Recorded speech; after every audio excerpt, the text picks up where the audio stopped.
It's always in the background. I wonder what's going on there. I wonder if I have enough to make payroll. I wonder. So we're not actually putting anything off. We're exhausting our brains and it keeps you up at night. I call them your 3 a.m. thoughts. You wake up in the middle of the night in a complete panic and a cold sweat.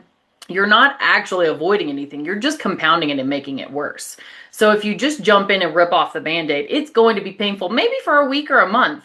But then you have what I think most law firm owners really, really want. I did. You have control. And Mm. even if it's control of chaos, it's still control. You know what's going on. If you can see the negative things coming, at least you can then make a plan. If you don't look at it and you don't look at the negative, it's going to come in and destroy you regardless. So you might as well be aware of it and then make an active, proactive plan to attack it and get that control back. Because otherwise, not only are your numbers out of control, your business is out of control, and your brain's out of control. Welcome to the CSG Law Firm Podcast, where we talk all things law firm finance, operations, strategies, and feature those who have dared to embrace bold changes in the legal landscape. I'm your host, Chelsea Williams, founder of Core Solutions Group and chief financial architect for law firms since 2017. I get the rare glimpse behind the curtain and into operations, mindset, and money habits that make or break law firms. Since COVID, everything we thought we knew about how a law firm should run, look, and feel have been shattered. And out of that disruption, a new kind of law firm owner has emerged, one who's bold enough to build outside the box. Around here, we spotlight those renegades, owners who blend legal brilliance with real business strategy, who build boldly, think creatively, and know that money isn't just math, it's mindset. We don't shy away from hard truths. We lean in with curiosity, grit, and a little humor. Whether you're scaling, stabilizing, or just trying to stay sane, you'll find stories, strategies, and straight talk to help you run a more profitable, value-driven law firm. So grab your coffee or your case files and let's get into it.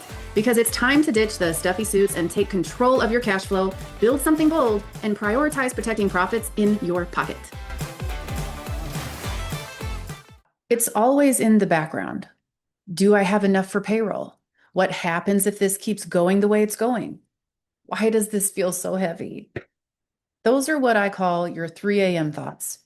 And if you're a law firm owner, you know exactly what I'm talking about. Welcome back to the CSG Law Firm Podcast. I'm Chelsea Williams, your host and founder of Core Solutions Group and your chief financial architect, if you're ready to stop running your firm on vibes and start running it on clarity.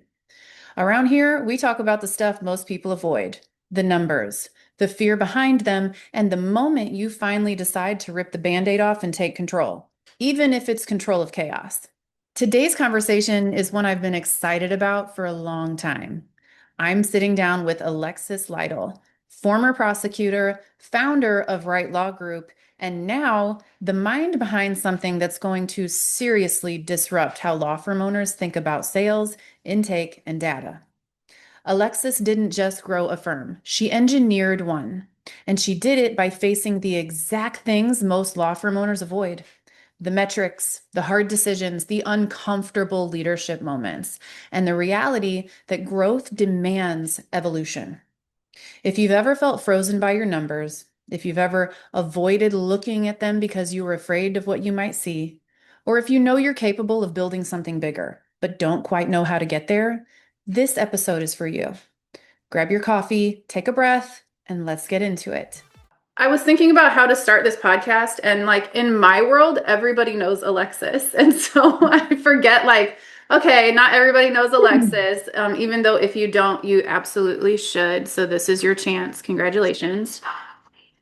So tell us who you are, give us your story. I know your story, obviously, but for people that don't know who Alexis Litle is.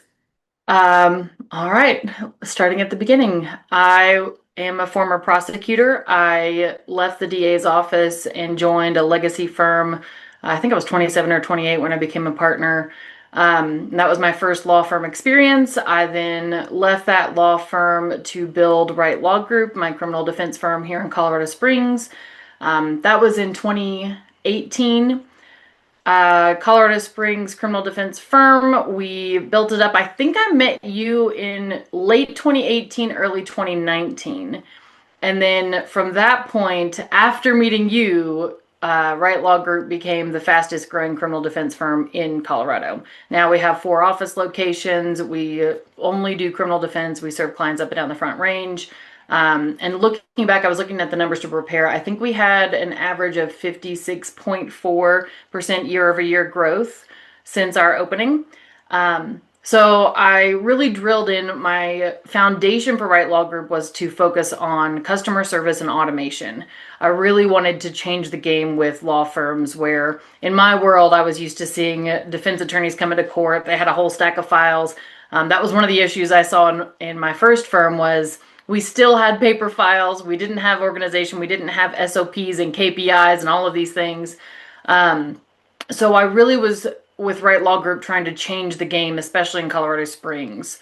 What we ended up doing was building out this incredible system in our law firm where we have a ridiculous amount of automations. We no longer use practice management tools. We've built out our own, retrofitted our own system. I ended up hiring pretty early on. I think I had my first attorney within the first 6 months, and I've never looked back. My goal was always to run the business, not to be an on the boots on the ground attorney. So I've always had attorneys working with me. Right now we're at 5 attorneys in criminal defense and a lot of support staff.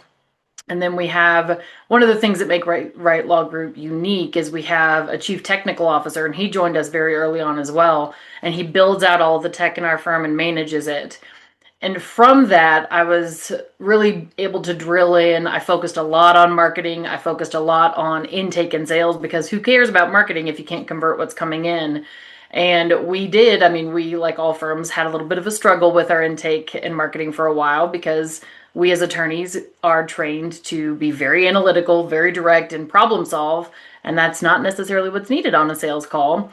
So the last 2 years that I was really involved with the firm, I focused very, very specifically on intake and sales. And during that time, I developed processes that I learned I could replicate and give to other people. So with that, I want to say in 2022, end of 2022, beginning of 2023, I opened 360 Strategic Success and started coaching other law firms on how to know their numbers, how to understand what their marketing team was giving them and wasn't giving them, and most importantly, how to do intake and sales in an ethical way from a service-based perspective and have increased conversion rates. We've seen wild results with that program. My firm went from 17% conversion rate at its lowest to 74%, and we're at an average of 70% close rate. We've seen people in the program with 360 Success have one of my favorites is someone who was using another really large coaching company to do sales training. They were averaging 25% on their conversion rates. They started working with me and they're averaging 75%. And we've seen all kinds of stories like that. And so from that, I was like, oh, I'm on to something here. I can really help law firms not only make more money and be more profitable, but serve their clients in a better way. The problem is I don't have all the time in the world. So I just became a mom last year. I've got a little 1-year-old. I work from home. And I was realizing, I mean, even if I worked 40 hours a week with law firms, I could only maybe serve 20 to 30 firms doing that. And it's just not enough to make the impact I wanted. So I found a way to replicate myself using a platform, and I actually founded a tech company this year. So you get to know about it, your listeners get to know about it before a lot of other people, but it's called Lex Axiom. We're officially launching in January. So we've got all the incorporation and everything going right now, but we've been building out a minimum viable product, and we're going to launch the very first complete system for law firms that uses agentic AI to help them understand their numbers, helps train their team, helps manage their team. And the idea is for any law firm on the platform, they'll be able, the law firm owner can wake up in the morning, look over their dashboard, get all of their metrics in 5 minutes, sipping their coffee, make some decisions, assign some things with all of their data, and be done for the day if they want to be, or they can focus on other things. So I'm building now what I wish I'd had back in 2018. It only took, 8 years to get here, but now we're going to have it. So that's the short version of who I am and what I'm doing. You say it only took 8 years to get here, and in my head, I'm listening to you because I've known you since you like really launched, and I'm thinking this happened really fast. Like just sitting in the audience of your life and your career, it was like do do do do do do do. Like things just happened so quickly. And Do you what? remember me not paying myself? Yes, yes, I do. That's where we've come from. Yes. So take me back to that because you just unpacked like your entire journey in such a great way. I love it. And I want to like hit on all of the milestones because right now you are such a person that is like you see an opportunity and you move on it. When we met, you had seemed really stuck. I mean, you had like all these things on the cuff just sitting there. And I'm like, what are you doing? Like, let's go, you know? What was that stuck point for you? I think the stuck point was I was listening to everybody else who was smarter than me. And for your listeners who are listening on Spotify or something, I was doing air quotes. Mhm. Um, and the reason I do that is I'm not trying to diminish what other people said, but when I first launched, I'd been a partner in the legacy firm, and we had done criminal defense and family law. And I'd learned the traditional way, I call it the old school way of doing things. And I think that was really helpful, but it also narrowed my focus in on what I thought was possible. I didn't know other things were possible. Um, so when we first met, I was just getting into different legal communities and seeing other people do things that I didn't know were possible. So I joined the Maximum Lawyer group.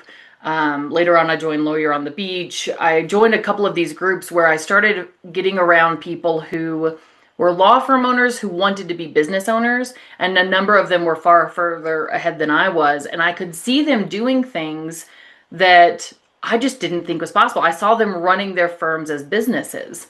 And to be quite frank, I think that the majority of law firm owners, at least who take my path, they go from government work or a secure job and then they go into business for themselves. We have no idea what we're doing. We went to law school, we didn't go to business school. Most of us don't have dual MBAs and JDs, we just have JDs.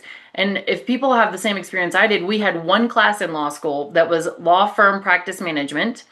And the entire purpose of the class, now I loved my professor, but the entire purpose of the class was build a business plan. And that was it. And there was no practical help, there was nothing else, there was nothing to sink your teeth into. So I was just flying blind for the first couple of years. Really what changed for me was opening up my vision to more, to seeing what other people in other industries were doing, what other law firms in other practice areas were doing, and really trying to explore how to break out of the traditional mold of what everyone said was the way that we've always done things. It was pretty cool. Our growth didn't start to skyrocket until COVID. And I know COVID affected a lot of people in a lot of negative ways. But for us, because I'd been so focused on, well, how do I serve clients the way they want to be served? They don't want to come to the office. They want to just text. They don't want to do phone calls. Because we had set up a system that allowed for that before COVID hit, we blew up. I can't remember, you know the numbers probably better than I do, but I think we tripled the first year of COVID Mhm. because we had all of these people coming to us because we could help them. Um, so I think that being able to look outside of what I thought was possible and allowing myself to see those possibilities was the biggest thing. And then the next thing was I let myself start dreaming. I let myself start setting huge goals. And I usually set goals far beyond what I think I can actually reach because, if you shoot for the stars, you'll land among the clouds, right? I mean, there's no reason not to go big. What I started doing though is I would reach those goals that I didn't think I could reach. And I was like, oh, I should set bigger goals. So now I'm just going as big as I possibly can because why not? I love this. And what's striking me about what you're saying is so when I came into the legal space, I very quickly identified a psychology of the people that I was working with. And one of the biggest hindrances, I think, to law firm growth is two things that you said.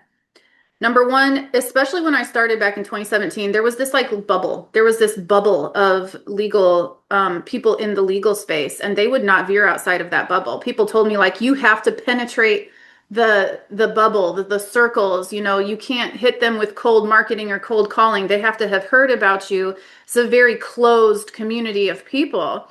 And I think COVID helped to shatter that.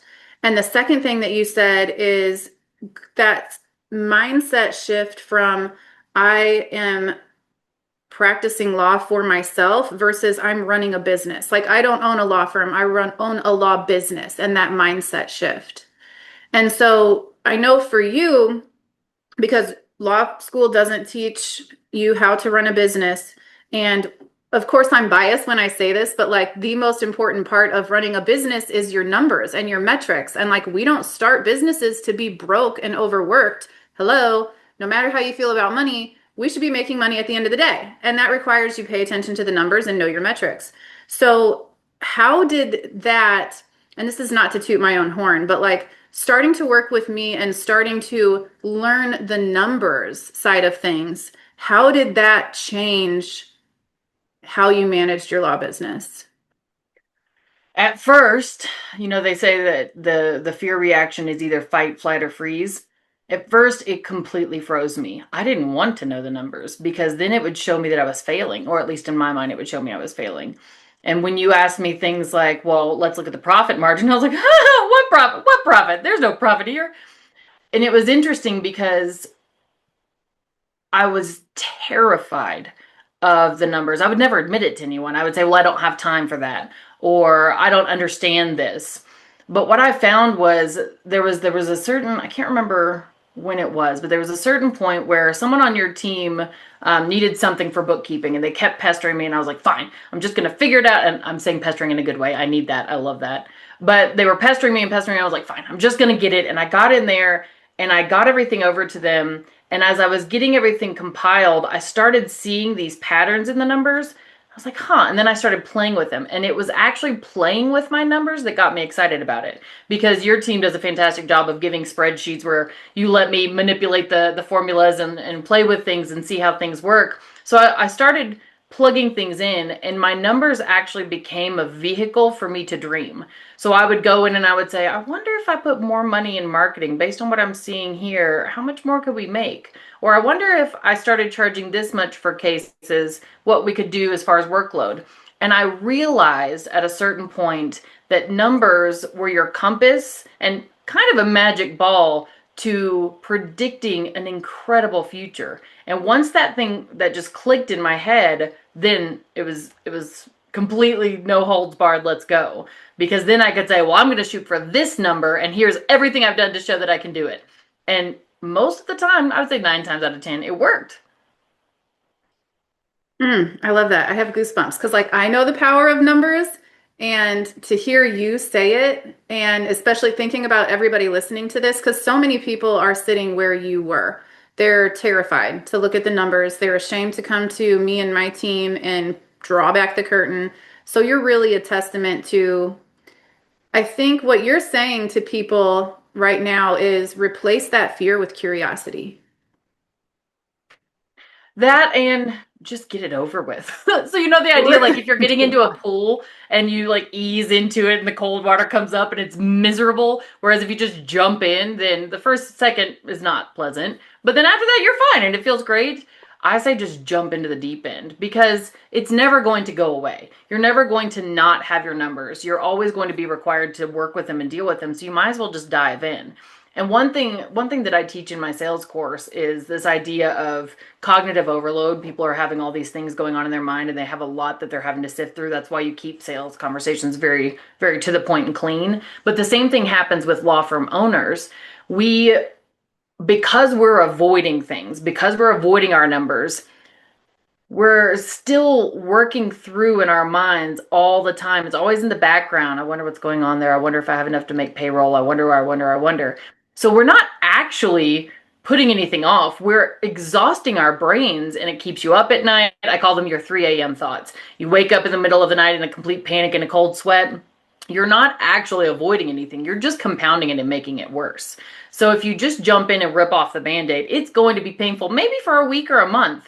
But then you have what I think most law firm owners really, really want. I did. You have control. And even if it's control of chaos, it's still control. You know what's going on. If you can see the negative things coming, at least you can then make a plan. If you don't look at it and you don't look at the negative, it's going to come in and destroy you regardless. So you might as well be aware of it and then make an active, proactive plan to attack it. and get that control back. Because otherwise, not only are your numbers out of control, your business is out of control, and your brain's out of control. Yeah. And I mean, you spoke to this too.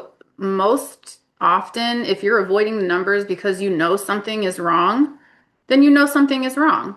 And yeah, it's going to suck to look at the numbers and like see that in black and white, and it gives you the power back.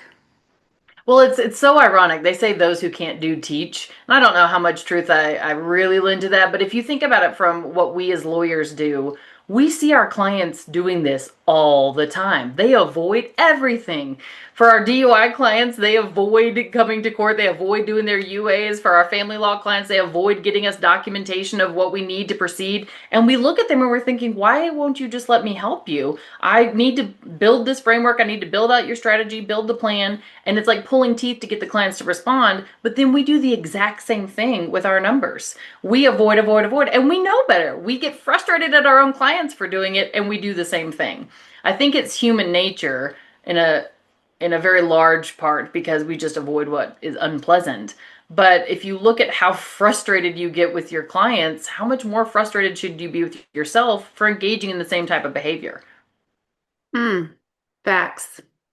Yeah, absolutely. And you're right. It opens up an entire new window. And so for you, you launched your firm. Did you always see it as this vessel to, because you said you have the sales and intake that you focused this, your firm was like a guinea pig for you, right? On systems, automations, sales and intake. Did you always know it was going to be like that, or how did that come to be? Did I always know it was going to be like what? Like your goal when you really took off was to extract this other like pathway out of your firm in terms of using your firm to create this system that you can then go open up a new company with. I don't think it was always my goal. Well, I can say very honestly, it was not always my goal. My goal was to be the best law firm owner that I could be, to be the best business owner I could be, and to make the lives of my employees better first, because my philosophy is that if your employees are happy, they will do a good job and make your clients happy. And happy clients means more money, more profitability, a more successful firm. So my goal was at the beginning just to alleviate as much work from my team as possible and to make it as streamlined as possible so they could get the maximum amount of work done without overloading themselves and be happy and live their own happy lives. Um, to that end, I did what I think a lot of law firm owners probably wouldn't have done. I paid my attorneys more than I made some years. I didn't not pay myself, which happened in the legacy firm that I was in, but I saw it as an investment in my company's future. I started my attorneys off at higher salaries than they would make at other firms because my philosophy was if I can draw the best people, if I can get them doing the best work, and I don't have to go to court, I can sit here in my home office doing what I need to do to make the business run. The quality of life to me and the extra time I was able to extract was worth so much more than more money in the bank account. And for the first, I would say, first 3 years, all of my attorneys made more than me because I was investing in them to make sure that we had things going. But I lived a great life during that time. I got to do whatever I wanted. I could work on businesses, or business structure, and it was fantastic. What I started realizing though was when I really started focusing on systems and sales and intake, and I started going to these conferences and networking with other law firms, I started seeing how they hadn't followed the same trajectory. Maybe they didn't have the same influences, maybe they didn't see the law firm as a business, but I was shocked by because it had become normal for me. It had become normal to be able to look at a dashboard and see exactly what was happening in my firm. I was shocked that other people didn't have this experience. And then I thought, I like lawyers more than I like criminal clients. Let me go help them. So I'd rather work with my own people. Not that criminal clients are bad in any way. It's just it's more fun and more energizing for me to connect with really left brain people. Um, and so it was really more of an organic progression, not a planned progression. Now, over the past 2 years, it has been very planned and calculated because I recognized what the market needed and I started going that way. But in Mm, the beginning, it was just whatever came next from the evolution of the firm. mm, I like that. And you bring up another good point because I get asked the question a lot, like when should I hire who and how much should I spend on my team? And I'm not a cookie cutter person. And your example is a perfect example of sacrificing what the industry says you should take home, bottom line, to build your team because your goal was time back, not more money back in the beginning. So you heavily invested in your team in the beginning so that you could have your time, as I mean, opposed to, yeah, the first year I was in court quite a bit, and it's almost unheard of for a criminal defense attorney to not be in court. I mean, in my geographic area, no one does that unless they're a named partner at a very large firm that also has other practice areas. But for a true criminal defense firm, the attorneys are always in court. By my third year, I was maybe in court a quarter of the time, and I personally haven't taken a case in at least 4 years. So for me, I was able to buy back my time very quickly. mm, yeah, I like that because I think there's this generic advice out there that you shouldn't hire until you meet certain metrics and numbers. But I love this example because it proves you can go against the mold. You don't have to listen to the people around you, Well, you it's know. not bad advice. It's just advice based on a different goal. So if your Exactly. goal is to be as profitable as possible, as early as possible, and work yourself to the bone, sure, do it that way. But if you have different goals, I think you need to look at who's giving you the advice, whether they have the actual lifestyle you want. I had an attorney tell me that I was crazy in town, and he told me that I was never going to be able to work this out. It was never going to work. He also had a criminal firm. He said, "You've got to hustle. You've got to be the one on the phone with every single person. You have to do every single call and you have to do every single case." To this day, he is still hustling. He is out there all the time. I mean, he makes good money, but he's been divorced a number of times.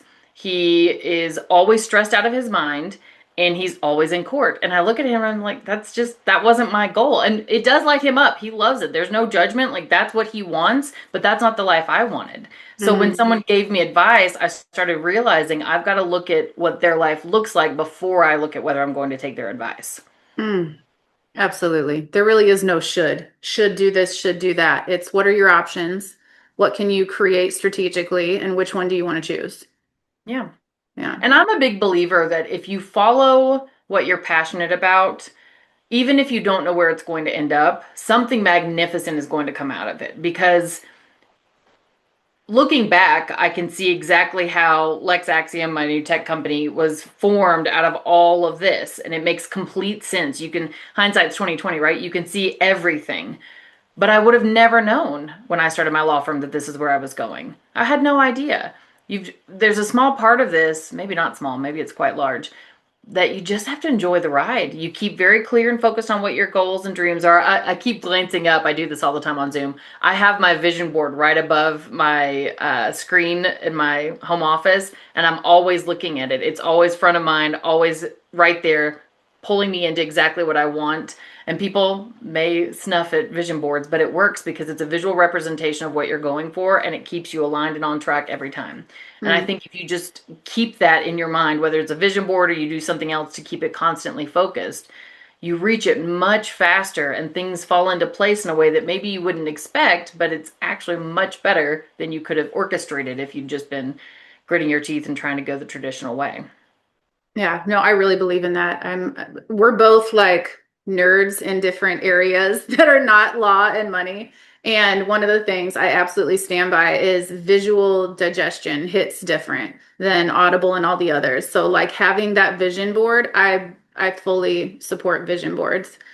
And so, like, listening to your story, it might sound like, yeah, you had like a stuck point when you were getting started, but then you started and things started taking off, and it was great and it was a roller coaster ride, and now you're here. But I think what we're leaving out and what people need to hear are what were some of the challenges that you faced, mistakes you made that you had to then overcome?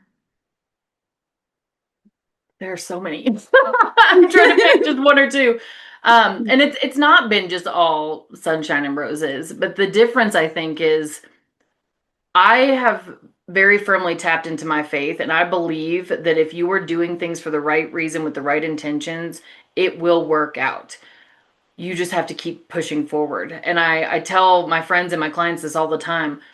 If this is what you're supposed to do, if this is what you want to do, you're going to have bumps everywhere. There's always going to be something. But the difference between a true successful person and someone who's a failure is just that they stop. I mean, look at Edison and the 10,000 tries that he did to make the light bulb. I know that's an overused cliche, but it's overused for a reason. Yeah. If he had stopped at 999 or whatever it is, the number 9,999, we wouldn't have light, or we wouldn't have had it as soon. So I think more than anything, the idea is no matter what happens, you just push through. You have to have this unshakable belief that it will work out. If you have to, it's mandatory. A specific example, though, because I know you're asking for specifics.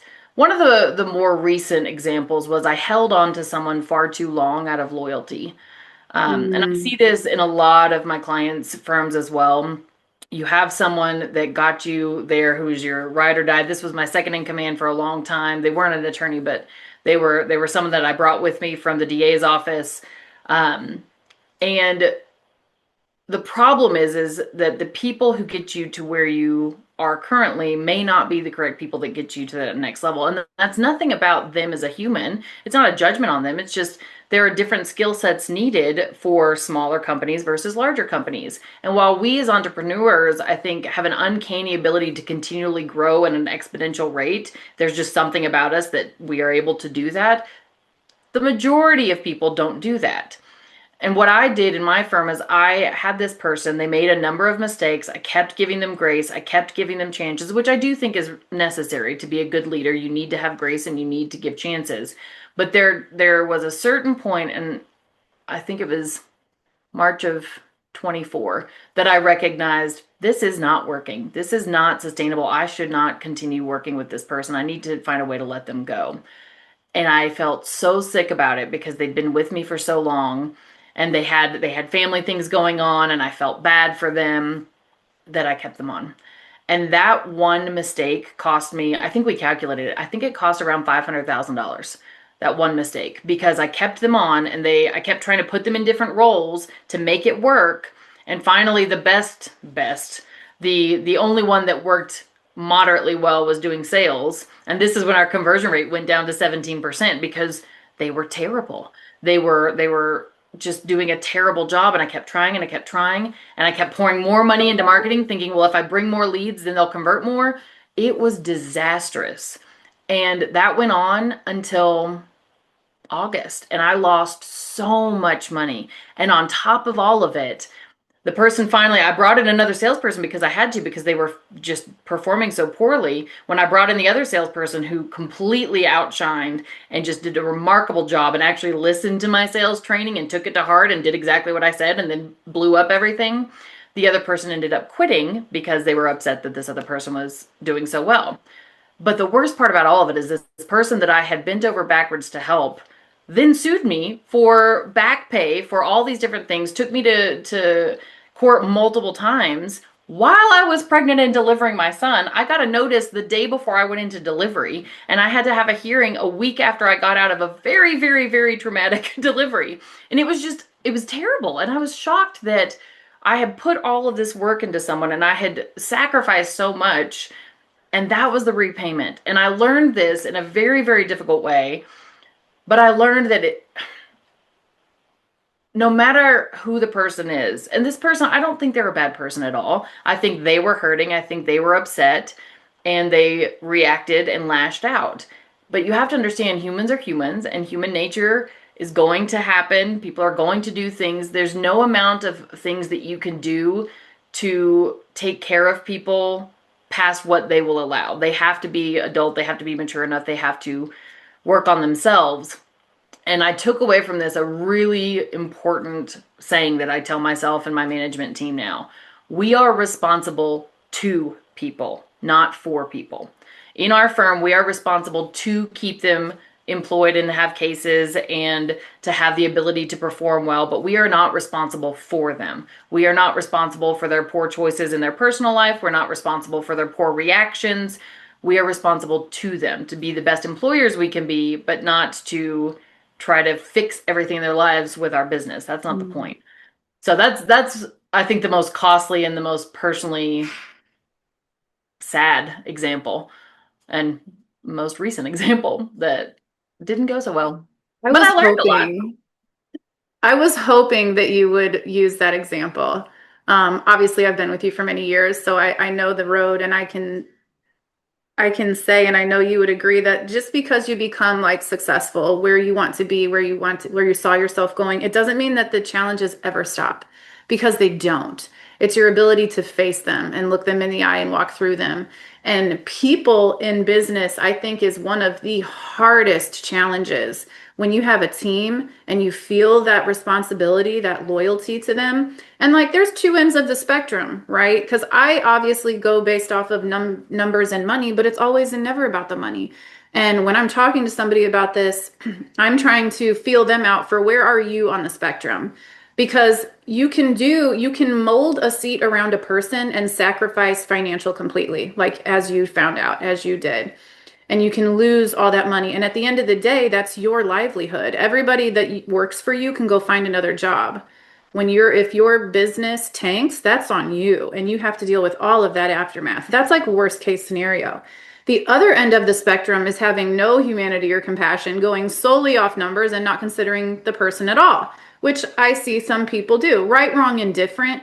There is a spectrum. And just because you're using numbers and metrics doesn't mean that you can't also have a human component and work with a person and give them a fair degree of grace before you make those hard decisions.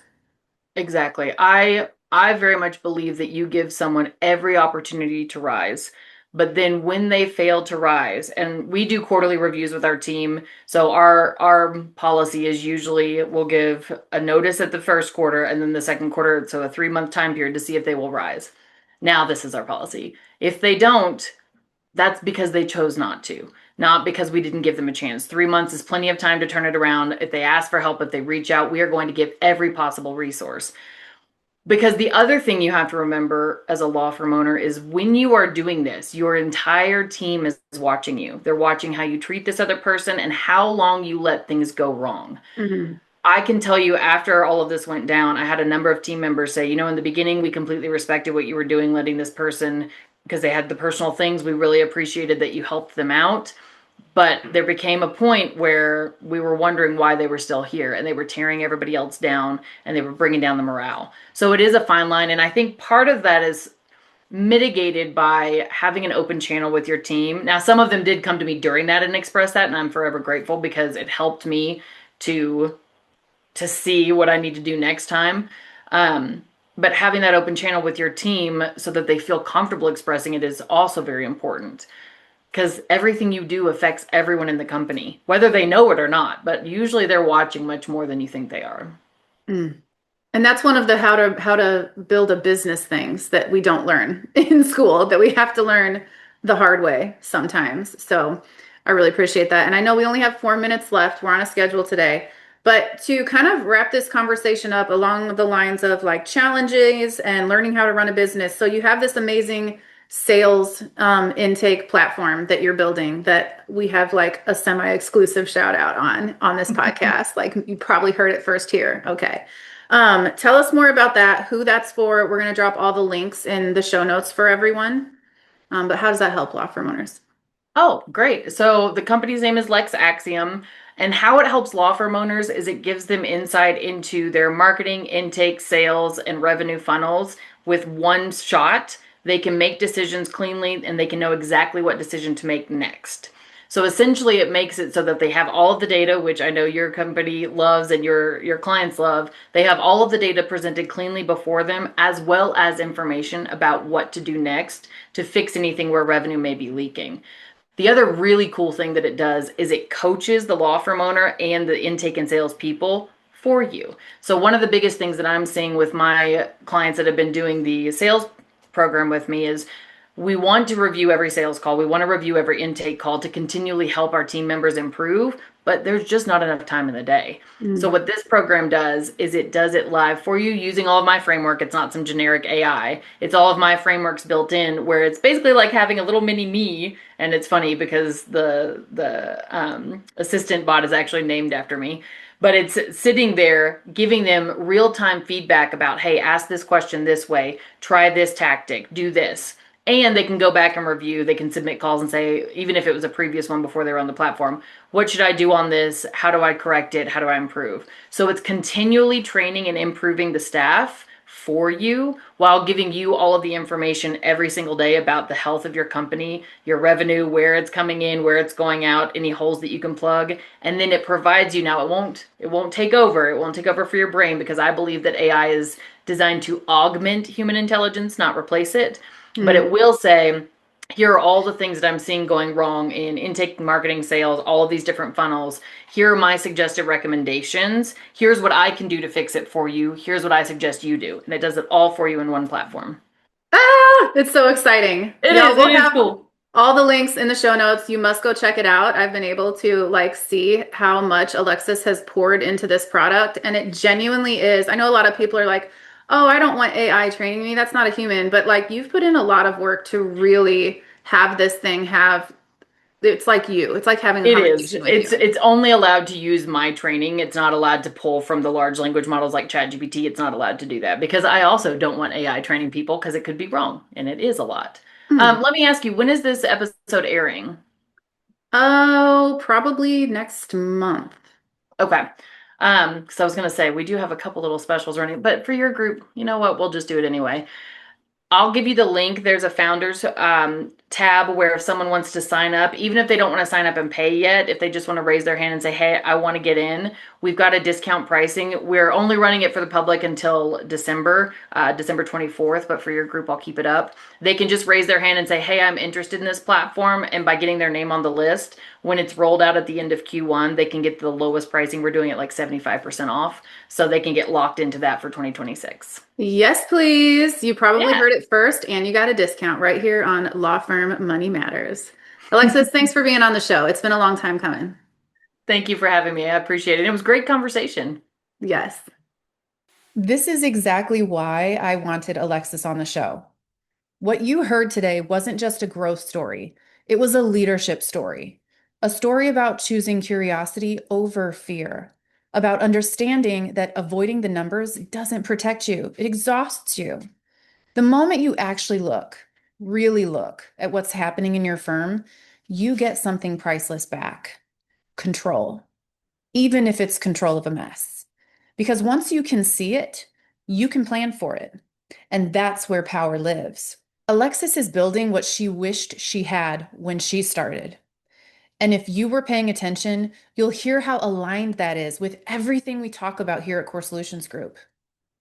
Data doesn't judge you. Numbers aren't the enemy. They're just telling you the truth. We'll drop all the links to everything you heard about in this episode in the show notes. And if this conversation lit something up for you, follow that. That discomfort, that curiosity, that's your signal. And if you're ready to stop guessing, stop spiraling at 3 a.m., and start running your firm like the business it actually is, you know where to find me. Thanks for listening to the CSG Law Firm Podcast. Build boldly, lead with clarity, and remember, your numbers tell the story, but you get to decide what happens next. Thanks for tuning in to the CSG Law Firm Podcast. If today's conversation sparked something for you, an idea, a challenge, or even a little discomfort, that's exactly the point. We're here to rethink the way law firm owners approach money, leadership, and growth. If you're ready to dive deeper, connect with me and my team, and learn more about Core Solutions Group and what we do, head on over to our website in the show notes, yourcoresolution.com. Because sometimes all it takes is a fresh perspective and the right people in your corner. Until next time, keep building with intention, lead with clarity, and remember, the numbers tell the story, but you get to write the next chapter.